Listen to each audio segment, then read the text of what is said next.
We are now in the second half of this video. Spoilers ahead, full disclosure on this film. Here we go, starting right now. Okay. Let me start from the beginning. So the idea that, this film centers around the daughter of the guy who's actually building the Death Star. Wow. I love the fact that he actually is not for the Empire, and they explain that he actually built the cavern in which Luke travels into and shoots his torpedoes in to destroy the Death Star was actually built on purpose. He built that failsafe small enough, all the ridicule over the years, it's so funny to me how they did this, but it was built on purpose to destroy the Death Star, where it would be so minuscule that the Empire would overlook it. But if the plans were given to the rebellion, they would know how to destroy the Death Star. That was such a cool aspect to me. I love that they did that. Secondly, also in regards to the Death Star, it's powered by kyber crystals. How awesome is that? The same crystals that are used to build, construct, and power a lightsaber is what powers the most destructive piece of weaponry in the entire galaxy up until, of course, Starkiller Base. We're talking original trilogy here. So in a sense, the Death Star is a giant lightsaber that cuts through and destroys planets. Whew. That was a really cool aspect. To that point, Jedha. How cool was it that we saw a planet that was clearly a sacred Jedi planet that we've never seen before? We saw, fallen over statues of Jedi. It was explained that it was a holy city where kyber crystals were housed, in which lightsabers were built, and that's why the Empire had taken it over, because they were harvesting the caverns in which was once a sacred place where a Jedi would go to build their lightsaber, and using it to fuel the Death Star. That was such a cool aspect to me. And, that brought in some players. Saul Guerrero, which I actually thought was going to be a bigger player in this movie, and he died. He was just like a character that took you from point A to point B, and once he served his purpose, he died in the first Death Star attack ever. Whew. It's crazy to me. He does all of this fighting, he's built up as this great warrior rebel that stands alone on this planet, and he's taken out by the very thing that he's trying to stop. That's just poetic and depressing right there. And again, I guess we'll get right into it because that kind of steps into it. They kill everybody. They kill absolutely everybody in this movie. They create all these characters that you've never seen before. You get emotionally invested in. You really enjoy them. And then by the end of the film, everyone dies. And it's not in one, big swoop.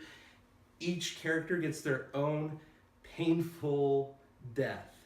It's so dark, so depressing, and I love that they did that, because you can't create these powerhouse characters that are in this film and then never mention them again in the Star Wars canon.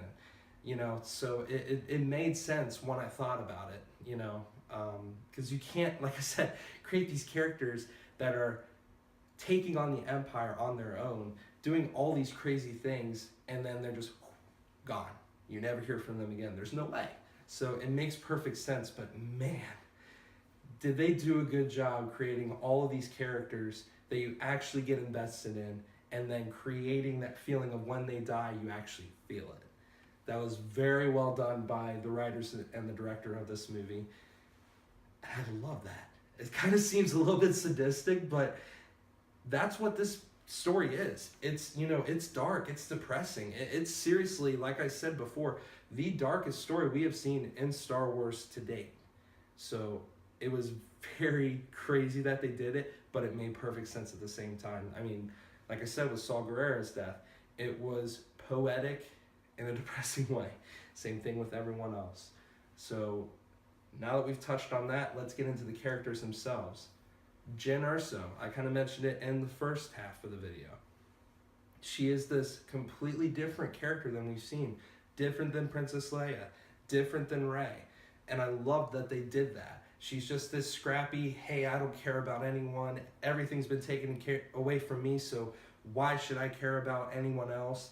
And then there's that development there as the movie goes on where she's like, well, my father was willing to sacrifice himself for the entire galaxy after everything that's happened to him. how am I any better? How can I expect to live on knowing that he died doing this great sacrifice, building this weapon that would kill billions and entire planets, and then still, just with everything that had been taken away from him, still be the good guy and create a ultimate failsafe to destroy that weapon in which he was forced to build. So I loved the just the absolute poeticness of it. And I know I'm using that word a lot, but seriously, this movie start to finish is just poetic. Was so good. So Jyn Erso, great character. I thoroughly enjoyed her. Cassian Andor, Diego Luna's character. I was really surprised by him, actually. I was kind of worried the way they were portraying him that he was going to be a Han Solo type character. And in a sense, he was, but at the same time, he wasn't. Again, great job in creating, an original character, once again, that I really enjoyed, honestly. And he actually was more than just a character. He created a gateway to another part of the Star Wars universe that we've never seen before. In the original trilogy, the rebellion is portrayed as this ultimate good that's fighting the ultimate evil. But you find out there's a lot more to that. There's a sinister side. They're having people assassinated, lied, stolen from, framed, betrayed, all of this crazy dark stuff for the greater good. It introduced this whole new aspect that we've never seen before, and I really like that because it does draw into question right and wrong, which, like I said before, was something that we never even thought would have been something that existed in the original trilogy, but it makes sense. I mean, this is war. War is hell. So to see that tormented role of Cassian Andor and to see his character development as well, rebelling against the rebellion more or less to do the right thing, which ended up being the right thing, was a really cool aspect. I really enjoyed that character. And again, I feel like he served a dual purpose, in being, kind of showing the dirty, gritty side of the rebellion. Especially in the very beginning when we're first introduced to him, he shoots his informant in the back, knowing good and well that he wouldn't be able to take him with him when he escaped. So just stuff like that. And you could tell that he was even affected by those decisions, but knowing that he had to do that because it was orders, more or less. So even by the end, with him doing the right thing, disobeying the rebellion by going with Jyn to the planet where the Death Star plans were held, it was really cool. I enjoyed his character as well. K2SO, one of my two absolute favorite characters in this film. That is the coolest droid character we've ever seen in the Star Wars universe to date. The only one that came close was the one from the video game Star Wars Knights of the Old Republic. There was a character that was an assassin droid. And I feel like, to a certain extent, they modeled that character, and the name escapes me because I haven't played that game in about 10 years. But that character, I feel like, was inspiration for K2SO. He's almost sentient, a little bit even more so than C-3PO. He tells people, he's like, I should kill you. It's like, or Cassian told me to care, things like that. He was very literal. He almost had like a Drax the Destroyer type vibe. The very literal, very, there's no gray. It's either black or white, right or wrong. It's this or that. It was really cool. Alan Tudyk absolutely killed it in that role. I love him as an actor. Everything from, Watt in A Knight's Tale to, of course, Wash in Firefly. He's just a great actor. And you can just tell that he was having a ball portraying the voice, and I'm sure even the motion capture for K2SO, because he was kind of a towering character, and there's no way that was practical effects instead of CGI. That was definitely a CGI character, but it was very convincing. He actually had, in my opinion, one of the two best scenes in that entire movie, and it's when Jyn gives Kay the blaster to protect Cassian and Jyn while they're going in to get the Death Star plans. And he just, while he's giving them information, he sees, two stormtroopers coming out of his peripheral vision. He just goes, bam, bam, doesn't even look at them. I thought that was awesome. it was cool seeing a droid that could reach its full potential and actually, you know, be an assassin type droid. It was awesome. It sucked when he died. I think that was one of the two deaths that bothered me the most, honestly, out of all the characters. It's like, no, not Kay. You would think that he would be the one that would survive. But again, this is a story that takes place before A New Hope. And again, kind of going back to what I said before, you can't create these incredible characters that do all these amazing things and never mention them again in the Star Wars universe. So it made sense that he had to die. It was really cool how he went out too, because he was almost human at that point, which I really did like. You know, he kind of went from being this, you know, bothered, like, well, I'm not waiting around for them, to I'm going to sacrifice myself so you guys can get this done. That was awesome. Very well done. Chirrut, my favorite character of this entire movie, which was Donnie Yen's character. He was like this cross between a monk and a Jedi, but he was blind and we never did see him use Force powers, even though it brought home the fact that he is Force sensitive, almost like Maz Kanata in The Force Awakens. He brought a very unique element that, again, we've never seen before in any of the Star Wars films, where he somehow one with the Force and the Force is with him, as he constantly reminds us in times of peril. And then he just absolutely destroys stormtroopers. The dude is blind. He was like a daredevil of the Star Wars universe. It was so cool to see. Just, I really enjoyed his character. Just his humor, how he, you know, had such a faith with the Force, and it served him all the way to his actual end, which was awesome. That was the one that upset me the most, because, you know, he goes out, just, I am one with the Force is with me, just walks out, pulls the switch, and then once the Force realized he served his purpose, his story ended, unfortunately. That really sucked.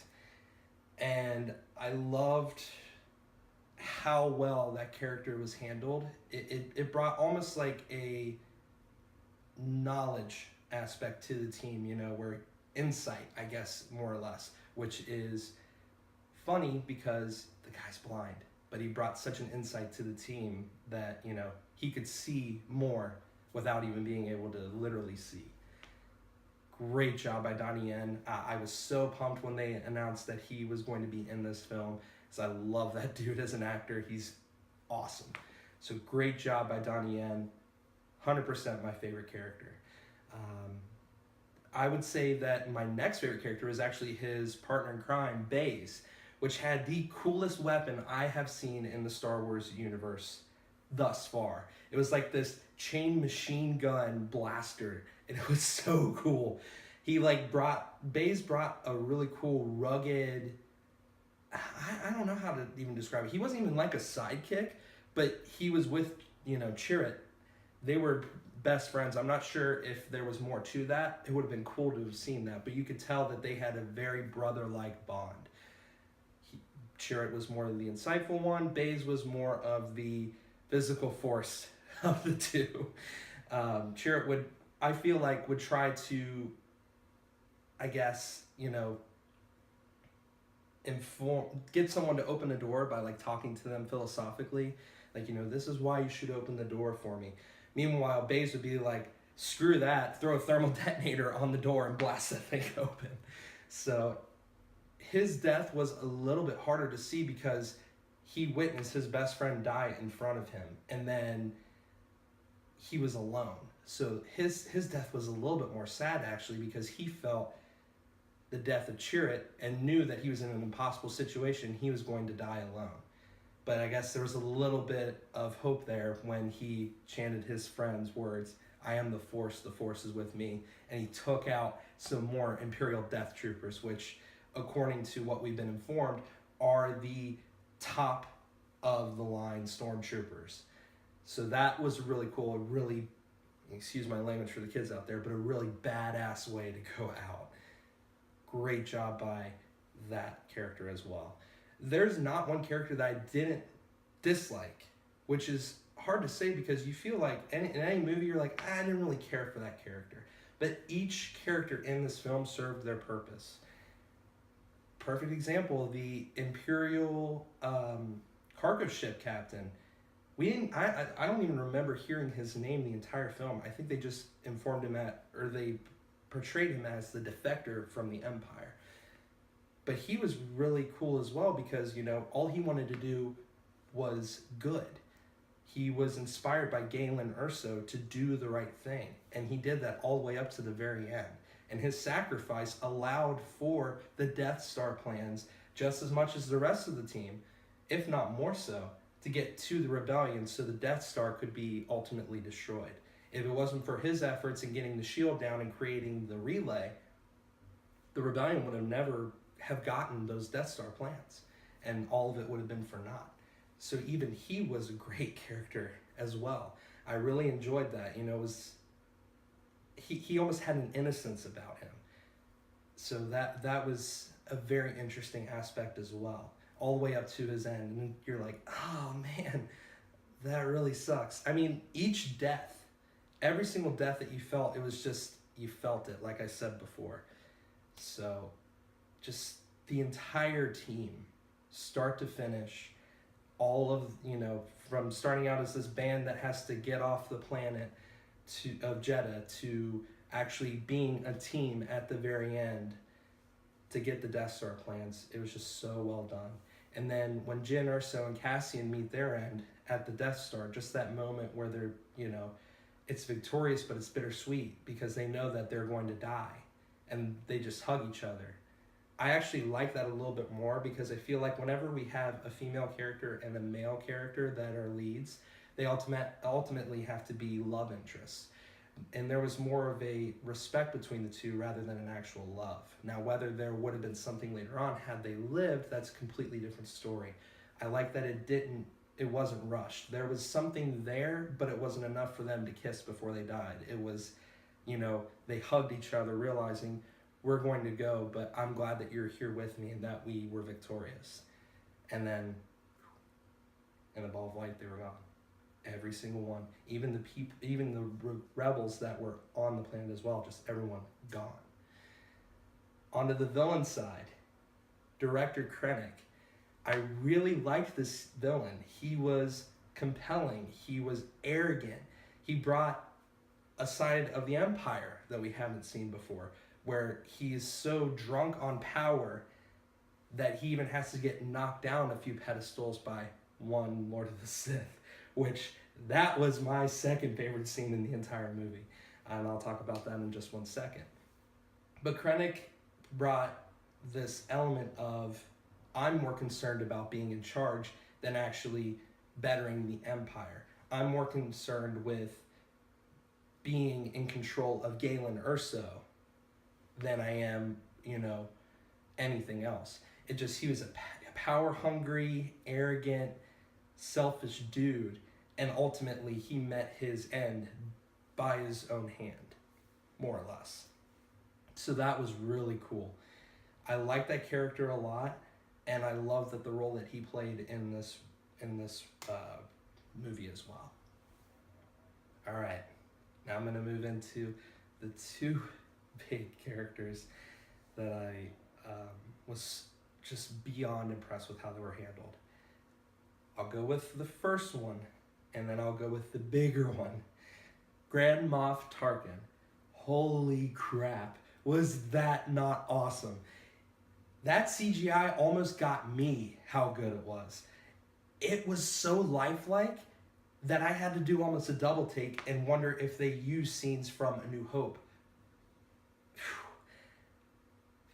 I thought for sure that he was just going to be like in a cameo role, but he was in a supporting role. I mean, there were entire scenes with monologue that he gave to Director Krennic. I just was blown away by how well that character was handled, and it was dead on. I just, wow. That really took me by surprise how well that was handled. And he was in the movie just enough. It just was so perfectly handled, and it set up his role for A New Hope, giving a whole new dynamic to, the leader of the Death Star, more or less. He was in command, as he told Krennic. I just that was, to me, was excellent. All right, I'll move on to the big one now. Darth Vader. Can we talk about how incredible Vader was handled in this movie? Oh, from the first moment when they showed the castle on a volcanic planet, I knew what was about to happen. Darth Vader has a castle on the very planet where he turned to the dark side, where he lost his wife, where his best friend dismembered him and left him to burn on a volcanic mountainside. That is the darkest, most twisted, poetic fate for Darth Vader that I have ever seen, and I loved how they handled that. Oh my gosh, and then when they revealed him in the bacta tank and his conversation with Krennic, and he gave one of the greatest lines from Star Wars, "Don't choke on your aspirations." Oh, as he's force choking Krennic for being a little brat. It was like, so I'm still in charge, right? Oh man, I loved it. I feel like that topped "I Find Your Lack of Faith Disturbing." That was incredible. And then let's talk about that end scene. That gave me chills.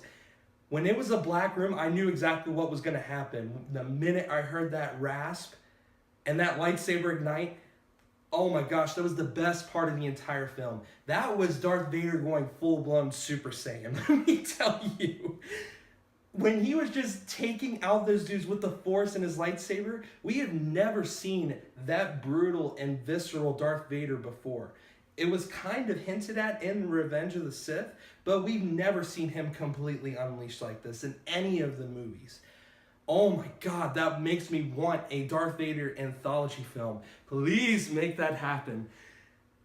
The dude literally takes the Force, throws a guy up into the ceiling, and slashes him in half with his lightsaber.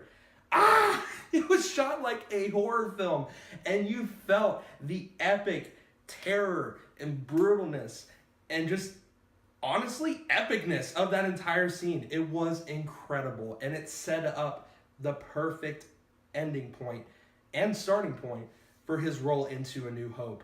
You feel the terror that Vader encapsulates for the rebellion. When he comes into a room, it's like, oh God, it's Vader. We're done.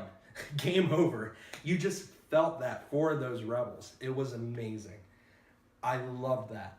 Just how Vader was handled. He didn't overpower the film. He was there when he needed to be and nothing more. That was just, it was perfect. It was perfect, and that is the best Darth Vader that we have seen in any of the Star Wars movies, hands down. Ooh, I still get chills thinking about it. Fantastic, fantastic, fantastically well done. Okay. Now that I spilled the beans on Darth Vader, let me talk about the other really cool cameos that we didn't even see coming. And again, with all of these cameos, they never felt forced. They felt like they were genuinely surprising and enjoyable. And I really love that. Because I feel like whenever you do prequel films, they just add things for the sake of adding them, be like, oh, I understood that reference. You know what I mean? This stuff, it was really cool. Starting with the first one, when Jyn is on Jedha, she bumps into the two dudes that Luke gets in a tussle with in Mos Eisley's cantina. You know, you best watch yourself. I'm wanted in 3 systems for the death sentence, you know, things like that. We saw those two guys, and that one was like, oh, okay, that's pretty cool. I would say that that's probably the weaker side of the cameos, but it was still well done. We saw R2-D2 and C-3PO on Yavin 4.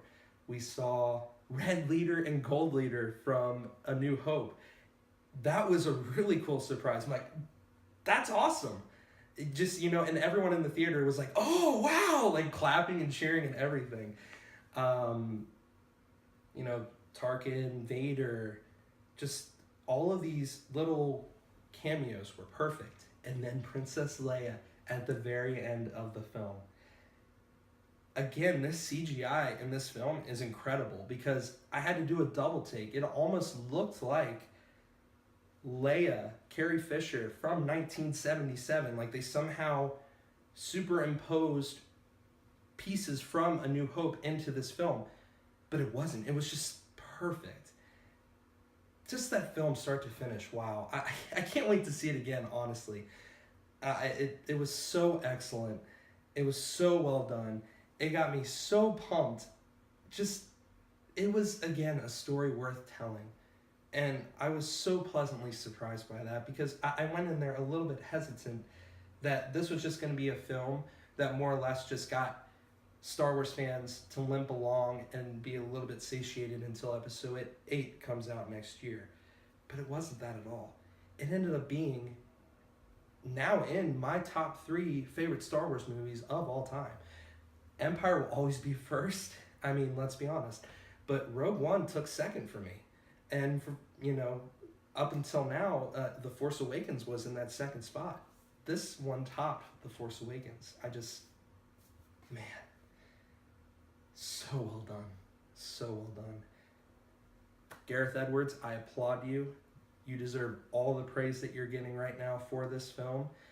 I hope you come back and do more Star Wars anthology films, because if you give me a Darth Vader like what you showed me in a Rogue One in a spin-off movie, shut up and take my credits. Honestly and truly. Oh my gosh, it just so well done. Final thoughts. I loved that, the little things, even the beginning of the film, how there wasn't an opening scroll. It just was a long time ago in a galaxy far, far away. And then we saw the quick title, and then it went into the, the space background that panned down to a planet, and that was it. It just drove home the fact that this is a story within Star Wars. It's not the main story of Star Wars. It was just perfectly handled. The characters, the planets. I did like how we actually saw the names of the planets before they arrived, because it is sometimes confusing if you're not a real big Star Wars fan. You just see these planets, it's like, oh, what planet are we going to here? And then the characters have to explain it after the fact. So that was really cool. All the characters that were brand new were on par with being as cool as the already existing characters. Just the cameos, the world, the story, just everything start to finish. It was just so well done, and I thoroughly enjoyed it. So if there's anything I missed, let me know in the comments section below. But until then, that's going to do it for my spoiler review of Rogue One, A Star Wars Story. I hope you guys really enjoyed this. Be sure to like, share, favorite, and subscribe for more content. And until next time, remember, Beard. Be exceptional and rad dudes. I'm the Bearded Con Man. Thank you so much for watching. We'll see you next time.